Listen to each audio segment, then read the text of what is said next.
ऊर्जा का एक प्राकृतिक चढ़ाव होगा। ये रीढ़ के कमर वाले हिस्से को जबरदस्त तरीके से सक्रिय कर देता है, पूरी रीढ़ की मांसपेशियों को मजबूत कर देता है। आप देखेंगे कि आपकी बुद्धि की तीव्रता में एक अंतर आ जाएगा, सिर्फ इसलिए कि आप कुछ सरल सी चीजें कर रहे हैं। आखिरकार जो कुछ भी आप अपने जीवन में करना चाहते हैं, उसे लेकर आप में कितनी स्पष्टता है, इसी से सब तय होता है। हमेशा ऐसा होता है, हाँ या ना? अगर आप में स्पष्टता नहीं है तो आप आत्मविश्वास से इसकी भरपाई करने की कोशिश करेंगे। आत्मविश्वास स्पष्टता का एक बहुत ही खराब विकल्प है। यह ऐसे है मानो कोई व्यस्त हाईवे है, गाड़ियां तेज रफ्तार से दौड़ रही हैं, आपकी नजर साफ नहीं है, पर आप में आत्मविश्वास है। आप अपने राशिफल की ओर देख सकते हैं।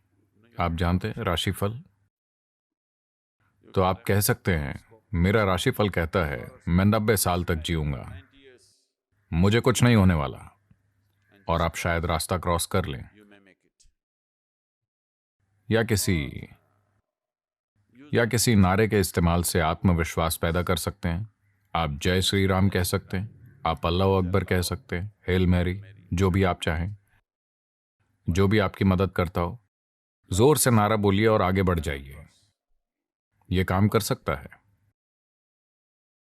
संयोग से या किसी ड्राइवर की करुणा के कारण। लेकिन हर रोज अगर आप इसे आजमाते हैं तो हमें पता है कि आप कहां मिलेंगे। एक दिन शायद आप विश्वास के भरोसे पार चले जाएं। तो आत्मविश्वास स्पष्टता का विकल्प नहीं है। If you want to do anything successfully, you must have clarity, isn't it?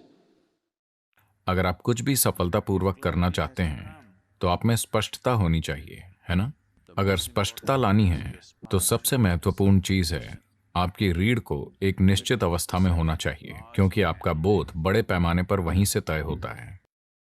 देखिए, रीढ़ केवल एक भौतिक पदार्थ नहीं है, इसके द्वारा सूचनाएं भेजी जाती हैं। यह एक गहरा संचार नेटवर्क है। अगर आप इसे खो देते हैं या अगर ये असंवेदनशील हो जाती है तो आप नहीं जानते आप क्या खो रहे हैं। आप कुछ ऐसा खो रहे हैं जो अद्भुत है। तो ये सिर्फ शरीर का एक हिस्सा नहीं है, यह हमारे सिस्टम में होने वाले संचार का आधार है ना? मेरुदंड यानी रीढ़ अकेली वस्तु नहीं है, यह कई चीजों का जटिल मेल है। हर रोज इसे तानना जरूरी है। अगर ये खुद में घुस जाए तो रीढ़ की संचार क्षमता आमतौर पर खो जाती है। तो ये योग नमस्कार रीढ़ के कमर के इलाके को जबरदस्त तरीके से सक्रिय कर देता है। ये रीढ़ की मांसपेशियों को मजबूत करता है, रीढ़ को ताकतवर बनाता है, ताकि उम्र बढ़ने पर रीढ़ के झुकने से जो नसों में दर्द होता है उससे बचा जा सकता है। और अगर पहले से ही नुकसान हो चुका है तो आपकी रीढ़ को फिर से नया करने का सबसे अच्छा तरीका योग नमस्कार होगा। इसके फायदे पूरे शरीर में होते हैं। योग नमस्कार अपने आप में एक बहुत ही सरल और संपूर्ण प्रक्रिया है। ऊर्जा का एक प्राकृतिक चढ़ाव होगा। आपको बस अपने पांवों को एक साथ रखकर और उकड़ू बैठना होगा। तो उकड़ू बैठना सबसे अच्छा है। अगर आप अपने पंजों को एक साथ रखकर बैठ सकते हैं। आप में से ज्यादातर ऐसा नहीं कर सकते। फिलहाल बहुत कम लोग कर पाएंगे। हम बहुत ज्यादा ऊर्जा नहीं चाहते। तो अगली सबसे अच्छी चीज है कि आप अपने पैरों को कंधों की सीध में रखें, उतनी ही दूरी पर जितनी आपके कंधों की चौड़ाई है। आप 21 बार कर सकते हैं। 21 करने के लिए एक अच्छी संख्या है। अगर आप उतना नहीं कर सकते तो 7 से शुरू कीजिए, धीरे धीरे।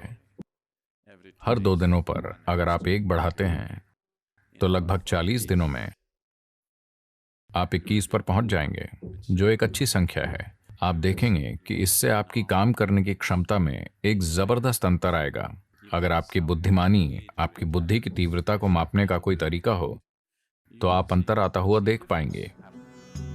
सिर्फ इसलिए कि आप रीढ़ को आराम देने और उसे सक्रिय करने के लिए कुछ आसान सी चीजें कर रहे हैं।